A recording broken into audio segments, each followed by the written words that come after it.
Welcome, everybody, to Bible Bites. I'm Pastor Dan. We are reading through the Bible one small bite at a time. We're beginning in Matthew 22. We open up with a parable that Jesus told us, often known as the parable of the wedding feast. Verse 1, and again Jesus spoke to them in parables, saying, The kingdom of heaven may be compared to a king who gave a wedding feast for his son, and sent his servants to call those who were invited to the wedding feast, but they would not come. Parables often are meant to help us understand how the kingdom of God functions, some of the principles of the kingdom of God. Now, what we're going to see here is that this parable helps us understand the reality of what is happening and what has happened and what will happen in the kingdom of God. So it is a picture of the past, the present, and the future, which is often the case as we take a look at God's kingdom. So, various pieces of this parable represent reality. We have a king who represents God. We have the wedding feast for the son. This would be representing Jesus Christ, the Son, the Messiah. And there is a wedding feast that's referred to in Revelations 19. It's called the wedding feast of the Lamb. It's possible this is a picture of that. And the wedding feast itself, where they're eating, it may be an actual real wedding feast that takes place, or an actual eating of food, a meal. It may be that actually. It may not be. I don't think it's wrong to think of it as that. But verse 3 here, oh, I'm sorry, we said verse 3. So what we see is the king sending his messengers, his servants out, and we know that God has done that, right? And it's helpful to remember that Jesus is telling this to the Jews, to those who were part of the nation of Israel that were now ruled by the Romans, at least at the time that Jesus was telling this parable. God has sent his prophets, he sent his messengers to the Jews, inviting them to be a part of his own kingdom. Of course, we know that God wanted Israel to be a people of his own, a holy people, set apart from all the other nations. They were to be a testimony to all the other nations, but ultimately they had wandered away from God. They rejected God. They went toward idols. They would not give him all their heart, soul, mind, and strength. So we see the guests would not come. The guests who were invited would not come. Verse 4. And again, he sent other servants other servants saying, Tell those who are invited, see, I have prepared my dinner, my oxen, my fat calves have been slaughtered. Everything is ready. Come to the wedding feast.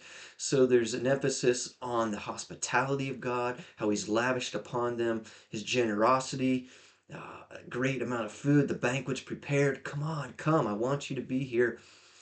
But they paid no attention, went off, one to his farm, another to his business, while the rest seized his servants, treated them shamefully, and killed them. So many are ignoring God's invitation, right? They're just going on with life as though God doesn't exist, as though God is not even inviting them and speaking to them, revealing his kingdom to them. In fact, some of them actually killed his messengers. They killed the prophets, they killed those who God had sent. And we see that certainly has happened in the past in the nation of Israel. It would happen yet, even future to this, as the messengers of the gospel go forth. Many were martyred.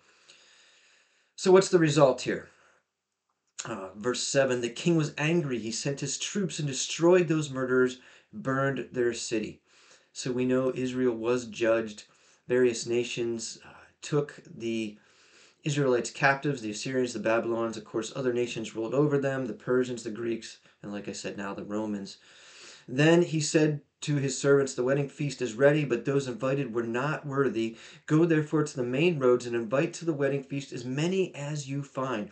So now a new set of guests are invited, a new set of people. This is the gospel going out to the Gentiles. And so here, this is future to the day of Jesus, because the gospel would go forth to the Gentiles. Now, there were some Gentiles that were around in Jesus' day, like they were hearing the message of Jesus, but not really many. The message mainly went to the Jews. Now the servants are to go out to the main roads to invite as many as can be found.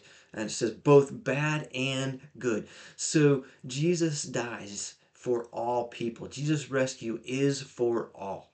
And it says, so the wedding hall was filled with guests. Okay, but here's another important point another principle of God's kingdom that's about to be shared with us here. Verse 11, but when the king came in to look at the guest, he saw there a man who had no wedding garment. Now, this is probably more future, right? A lot of this is actually happening in our day. The gospel is going forth. The messengers of God are going forth, inviting all to come in. And here now, there's a man that's found with no wedding garment. What is that wedding garment? I think that is the righteousness, representing the righteousness of Jesus Christ, apart from which no one can be a part of the kingdom of God. That righteousness comes from Jesus himself. It's imputed to us when we trust in him, when we trust in God, when we are a follower of Jesus Christ. And he said to him, friend. Now the king is talking to this man that's not wearing the appropriate garment. And he said to him, friend, how did you get in here without a wedding garment? He was speechless. Then the king said to the attendant, bind him hand and foot, cast him into the outer darkness. In that place there will be weeping and gnashing of teeth, for many are called, but few are chosen. And I think here we see an important principle of God's kingdom, that not all will be a part of the kingdom. There are some that are going to try to enter the kingdom based on perhaps their own goodness. They want to wear their own garments, but that can't happen. Only those with the appropriate attire.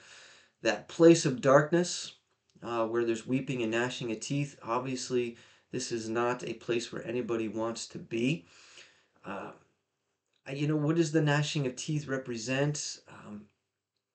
I don't really know.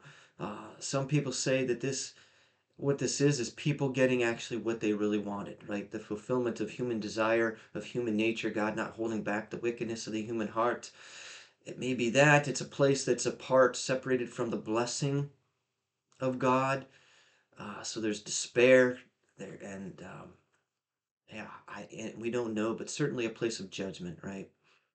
So hopefully this help brings clarity.